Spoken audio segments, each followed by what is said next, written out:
all know a guy who only occasionally shaves for big occasions, and it's because that occasional shave really hurts. It's the time of year for big occasions, and yet there he is, suffering with that cheap drugstore razor. Let's help him out. Henson Shaving's line of razors, built with aerospace precision, deliver a smooth shave your dad, brother, and even son can enjoy, eventually. With replacement blades just 10 cents each, you'll buy it once, and they'll use it for life. How's that for the perfect gift? Celebrate with 100 free blades on your first purchase, and no subscription headaches. HensonShaving.com/holiday.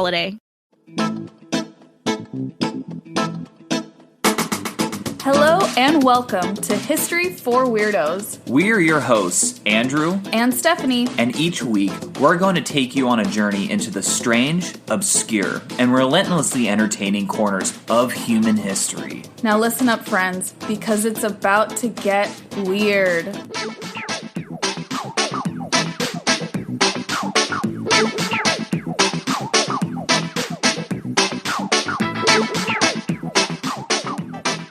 Hello, Weirdos, and welcome back to History for Weirdos. This is episode number 37 of the History for Weirdos podcast, and Andrew is going to regale us with a story this week. Oh, thank you, Stephanie. Very, very nice and straight to the point. Yes. How are you? I mean, I know because I've been with you all day. Well, I've been with you this entire weekend. Yeah. So I think I'm doing all right. Good, same. I'm doing well as well. Oh, good. Quad, right. Listeners, how are you all doing? Wow, So rude. You guys didn't even say anything. Okay, Wow, not even going to answer. So I guess you can tell us, what tale do you have for us this week? Ooh, I have a tale for you guys. I think, listeners, you will especially appreciate this one. So, ladies and gentlemen, we're going to cover something that's strange. Yeah. I mean, given that we are the History for Weirdos podcast, that shouldn't be outside the norm. Right, that's what people are here for. Yes, and this has to be one of the stranger events that I think we have covered so far. And again, we usually stick to historical figures, but I looked past to our past episodes, and we haven't done an event since episode 15. Really, that long? Yeah, so it's been a while. And that's when we discussed the very first recorded labor strike in history, and that was in ancient Egypt. If you guys haven't heard it, I suggest maybe taking a listen. So we're going to do an event again this time, but unlike an organized, event that kind of changed the course of human history, this was a man-made disaster and complete accident. Uh-oh. Yeah. So it's going to be a fun episode. It's a fun episode. Well, you know what? I'll get to it in a second, but on the surface, I think this is really kind of funny, but when you dive deep, it's actually just a tragedy. Oh, cool. Yeah, so it's a good time. So, that being said, floods are unfortunately not that uncommon. Right. They happen every year and are typically incredibly dangerous. This isn't exactly new information. Yeah, floods equal bad. Equal bad. I mean, even ask the ancient Romans. Tiber would flood all the time. Yeah, and they're like, oh, this was the flood of this year, and then the very next year there's this flood, and then yada, yada, yada. Mm-hmm. So, but let's for a moment take a step back and imagine a flood, but with no water. Okay. Air flood. An air flood. No, not exactly. Okay. And you did hear that correctly, though. A flood with no water, but another liquid. And that liquid, in this case, is molasses. A flood of molasses. A flood of molasses. So it's the Great Molasses Flood? It's the Great Molasses Flood of 1919, baby. Wow. Yes. So you may have heard the term slow as molasses to depict someone who is not a quick runner. However, I think your thoughts are going to change on this matter after we go through the story. My dad told me once that I was slow as molasses when I was a kid. Well, you are. Yeah. Yeah. That's... I'm not a speedy person. Yeah, no. I'm not agile. You're not agile. But this, it sounds like, if it's a flood, so it's not a slow-moving flood? No. Okay. Yeah, your thoughts on this will change, and it is very interesting. So, let's just get to the right down to it, right?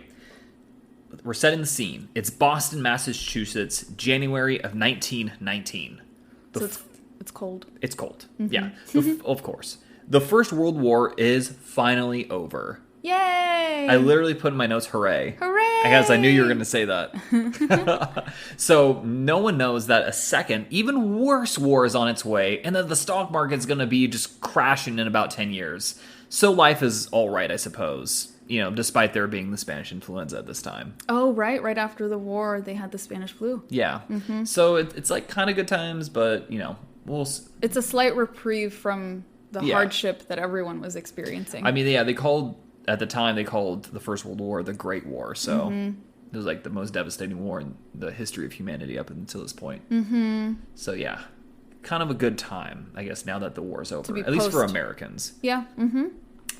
So, I actually mentioned the First World War, too, because molasses was important for the war effort, believe it or not. How so? So, when fermented, it can be used for munitions or explosives. What? Yeah, I did not know that until I researched this. You can explode molasses? Yeah, because it ferments and then explodes. And, well, it comes into play in the story. I would think it hard to ferment molasses. Yeah, I'm not a physicist, so I can't tell you, but physicist.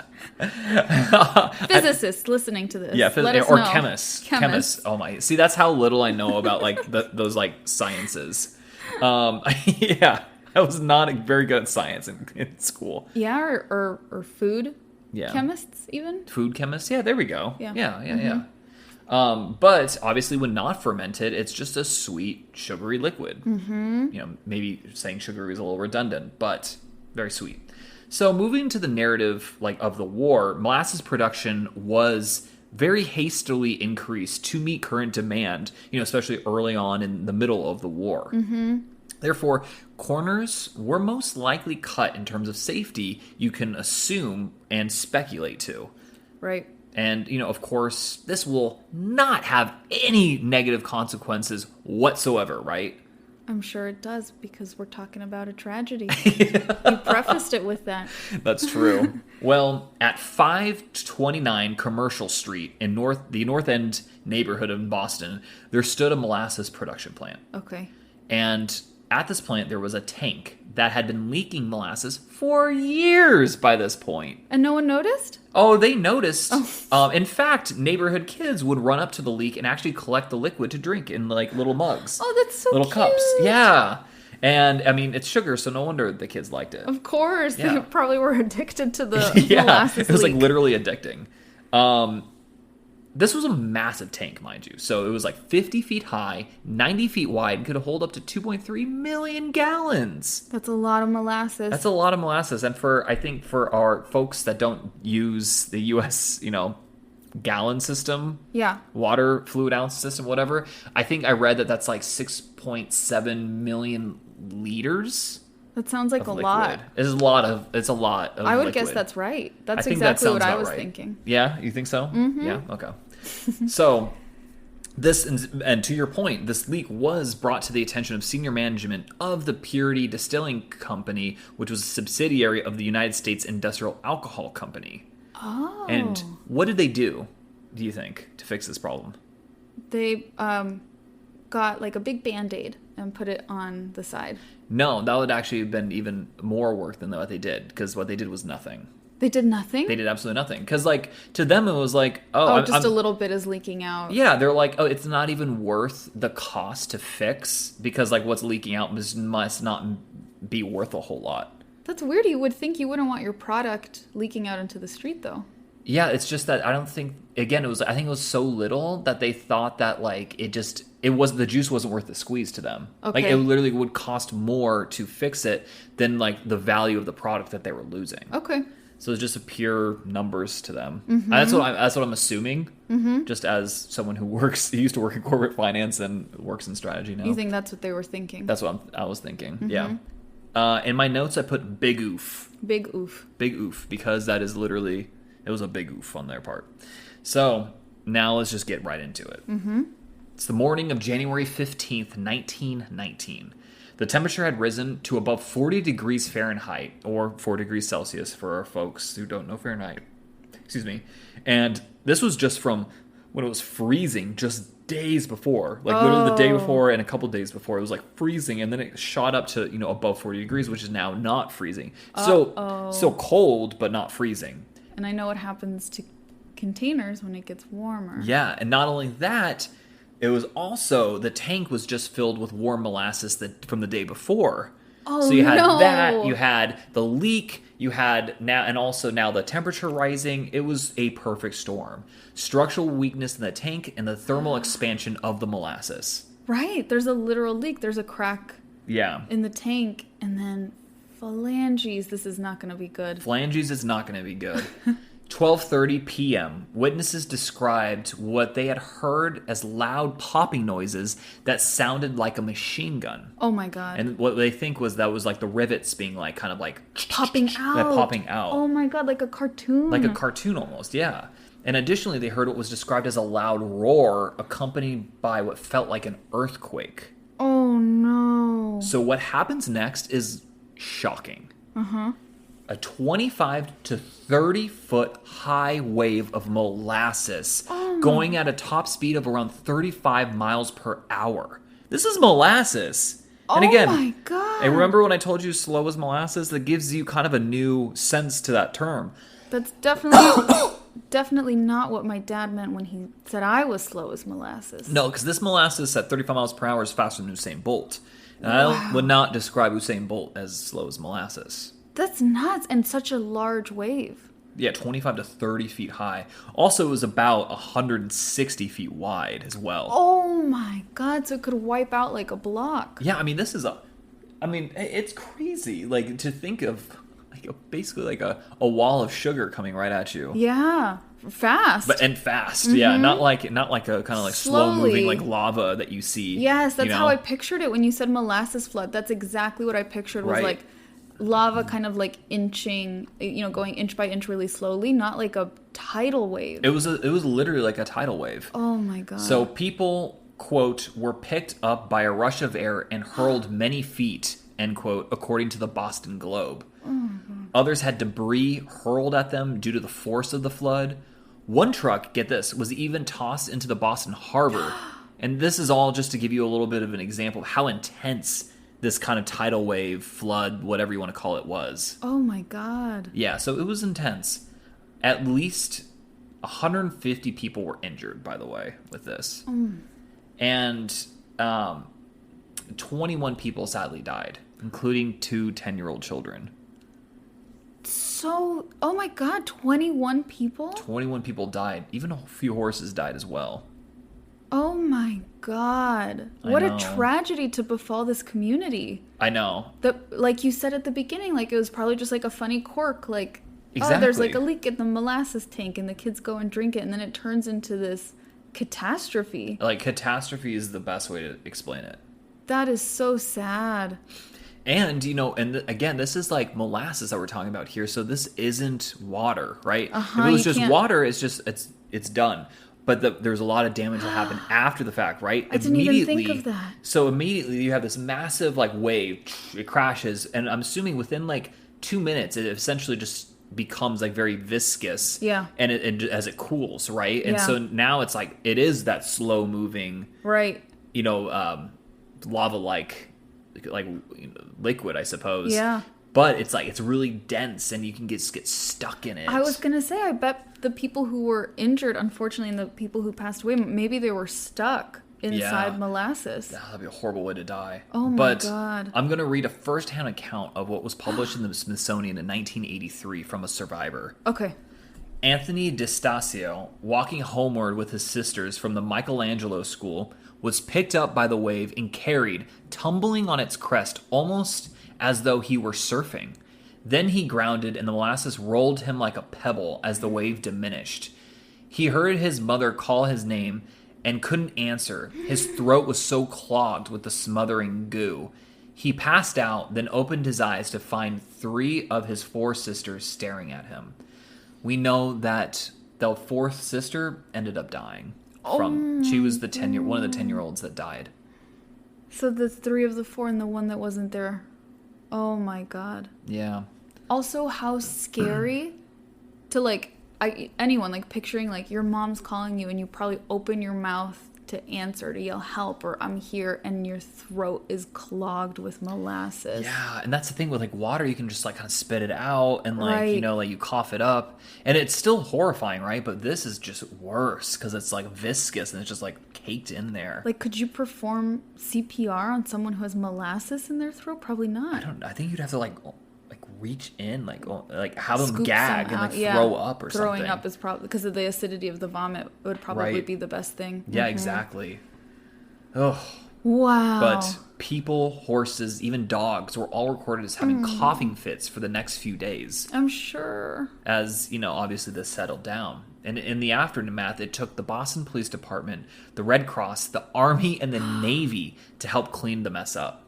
Oh my god. So it was a massive effort. So what they eventually, for the first few days, they were just, I don't even know what they were doing, honestly.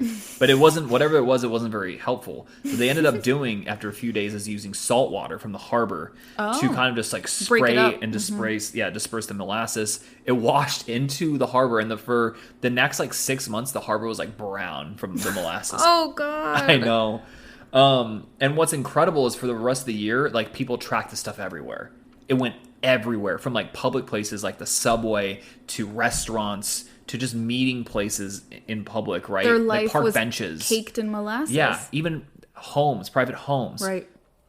all caked in molasses for at least a year. Can you, aside from obviously huge tragedy, and that is, I can't imagine how scary this was, but then after, could you imagine the annoyance of everything being sticky Everything being sticky. for like a year? Yeah. Your And car is sticky. Your gets- couch is sticky. right. And it gets weirder too. Oh my gosh, I bet. It just straight up didn't go away. In fact, like for decades, decades, people would comment or complain that the area smelled really sweet, like molasses. It smelled too sweet. It smelled like that. It became like a characteristic of that area in Boston, that it was real. The air was sweet for decades. It took decades for it to go away. Because that's a long ass time. That's a long ass time, because that's a shit ton of molasses they have Yeah. fall upon them. Imagine so this happened just at the end of like World War I, right? Mm-hmm. What's crazy is to think that maybe right at the beginning of World War II, you could still smell it. Yes. Oh my god, that is so weird to think about. Yeah, that's really, really weird to think about. Ultimately, and unsurprisingly, the U.S. Industrial Alcohol Company was sued in a class action lawsuit. Yes, absolutely, because it was very negligent of them. They were negligent, and that's what the courts found. Interestingly, this was one of the first class action lawsuits in Massachusetts history and would help pave the way for corporate responsibility nationwide. You know what's so funny is, I didn't think to say it, but when you were saying they were like, oh, we're not going to do anything about the whole, it's because corporations, companies back then didn't care about their workers or the community or like environmental impact, anything like that. Well, now they just pretend to care, but they still don't. Now probably. they pretend to care, and there are laws though, like obviously there's the reason, unfortunately, so many of these laws are in place and these standards are in place are in response to tragedies. Yeah, like this. Like big fires and things like that happen due to like negligent work environments. And these corporations, that's the only way they could be held responsible. Right? It's almost like after the fact. It's so frustrating. Instead of them just being like, why don't we just take care of people? Yeah. No. Too hard. Too hard. It's too difficult. Well, they'd pay for it. So the company would eventually pay out $628,000 in damages, or that translates to a little over $10 million today. That's a lot of money. It is a lot. I'm surprised though, because I feel like if this were to happen today, they would be paying out like at least $100 million. I feel like. I think it's because though there is precedent now. We expect those big payouts. You said this was the first class action lawsuit in Massachusetts, right? Right. So that's probably why this was. Yeah. Everyone was probably like, "Oh wow, that's a lot of money," and they must have felt like it was an adequate sum.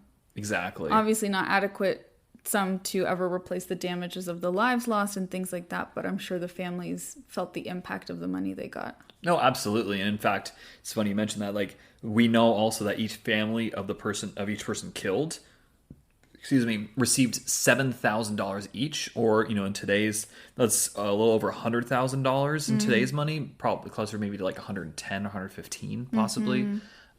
So still, like, again, like that's a decent sum, but not like today it would be millions. It would be millions. And how sad, like, because every single one of those families would rather have their loved one. Oh, 100%. Like, like a gajillion percent would rather just have their loved one, and it was just such a simple solution. Like, figure out a way to patch up the hole. Right. Well, we'll get to it actually in a little bit. Oh, really? Yeah. So, but before we do, I just want to say this event, again, unsurprisingly captured the public's interest. And this went down pretty much immediately into folklore because of its just absurdly bizarre nature, right? No one, and when you were saying that, like, the Navy and the Army weren't doing things right, like, no one's prepared for a molasses flood. Yeah, exactly. None of them were trained in how to handle, like, a tidal wave of molasses aftermath. Yeah, I mean, it's just so insane. It's so weird. I mean, yeah, like, I mean, you know what I love too is like that history meme page I follow. They even quote unquote covered this a few times. I've seen the memes before. Right. Yeah. It's so insane. But it sounds like, I think I partially thought it was just like a leak or something, right? Yeah, like folklore, like you said, like a silly story that kind of got blown out of proportion, but this is actually like a massive event, a massive tragedy. I mean, yeah, it was a huge tragedy, and that neighborhood in Boston just got completely like overrun by molasses. Their lives impacted by molasses. Yeah, it was insane. But interesting, going back to your point, multiple studies within the last 10 years have really examined what caused this. Oh, wow. Yeah, in the last 10 years. What have caused this, and have even made simulations of this event. Because of course. That does sound interesting. The long story short, because I'm not a structural engineer. I don't like this stuff. A lot of this stuff, honestly, is just way above my head. But the long story is that the containers were too thin.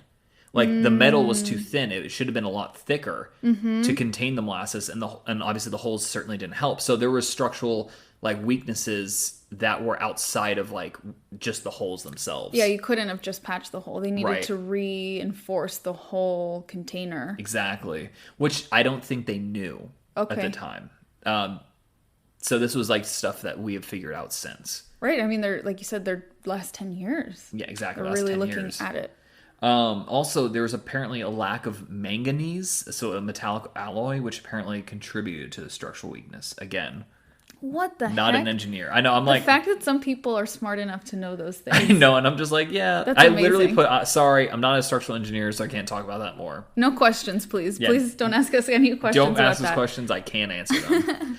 But most interestingly, one study by Harvard concluded that the speed and the height of the tidal wave of molasses was indeed accurate. Oh, really? Just from people's observations and approximations? So they gathered a bunch of data of like, how molasses works, right? But then also like the temperatures and of like the days leading up and then on the day of, right, as well as, information from newspapers and firsthand accounts, kind of plugged it all into like a simulation of sorts. Yeah, like a simulation.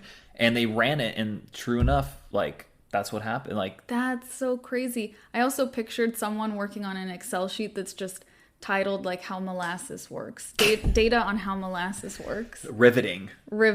No pun intended. Oh, the rivets. Oh.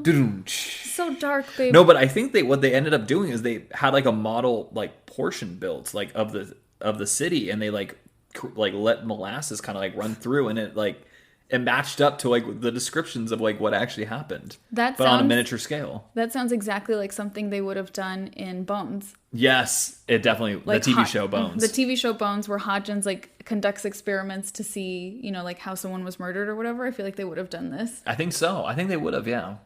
So at the time of this recording, a baseball field now stands where the tank was located.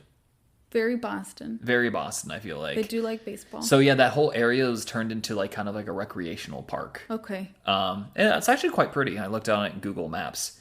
And in fact, like on the 100th anniversary of the disaster, there was a memorial held where people gathered above and around the foundation of the tank. And they were able to find it because of ground penetrating radar. And in fact, oh my God. Yeah, and so they know exactly where the tank was. Like, literally right exactly where it is. And it's like the foundation's about 2 feet, I'd say, a little less than 2 feet underneath the baseball field. That's so crazy. Isn't that nuts? Yeah, one day that's going to be dug up in like an archaeological site or something. They're going to be like, what the heck is this thing? Yeah. What could they have used this for? And then, 2,000 years from now, they'll be like, oh my God, we read these reports in ancient English on this. In ancient English, it seems they worshipped molasses in this part of the world. That is crazy. Oh, if they go to Disneyland, they'll be like, oh my God, they worship this mouse-like god. This mouse-like god. Wow, babe, that is nuts. This might be a dumb question. But are there any like pictures of the aftermath? Yeah, there's quite a few. Okay, cool. Yeah. I want to post those. Yeah. I want to look and see. There's a few. Yeah, there's a lot. There's a lot of good ones. Oh, you see the wreckage. I mean, it looked like it was a bomb. And in fact, I didn't mention this, but the first story that the company, the U.S. Industrial Alcohol Company, what they said happened was that it was bombed by anarchists. No! Instead of admitting the truth. They tried to blame anarchists? Yeah, they're like, oh, because, we make these for munitions and therefore anarchists. And it sounded like a bomb, probably, to the people listening. Yeah. Or to the people in the area. Anarchists, we're not as bad as people say we are. Okay? I don't like my kind being blamed. Your kind. Yeah. Anarchy is cool. Spread the word. Says the former VA employee. Yeah, especially. Especially now. I think that's what radicalized you. Yes. Absolutely. Well, that is the story of the Great Molasses Flood of 1919. That was very unexpected. Right? Yeah. That is nothing like what I pictured it to be. So thank you so much for sharing that story with us. And before I forget, I want to share my sources. We have NBC News, NPR, History.com, Encyclopedia Britannica, and of course our absolute favorite, Wikipedia. Those are good sources. I like it. And 1919, wow, I can't it's crazy to think that was just a little over 100 years ago. Like, it feels like a different era. Like, you think of other times in human history, not a ton changes in 100 years. But, we live in a different world. I mean, I know in, ancient Greece, for example, you could be using, 100-year-old armor and weapons, or armor weapons that your, great-grandfather, great-great-grandfather might have used, right? Especially, in places like Sparta, where, stuff got passed down. But, 100 years ago, the weapons used are way obsolete now. It's crazy how quickly our world changes. Yeah. How it's been changing now. That was amazing. Thank you so much. You're very welcome. I'm glad you liked it. And listeners, I hope you guys liked it as well. Yes, please feel free to share with us any weird events or historical catastrophes that you think we should cover in future episodes. You can leave us a comment on Instagram. We are at History for Weirdos on Instagram. You can also email us, historyforweirdos@gmail.com. Please also do not forget to rate, review, and subscribe for this podcast. You all have done such an amazing job of helping this podcast grow. Yes. And we are very grateful to you. Absolutely, guys. And until next time. Until next time, weirdos. Adios.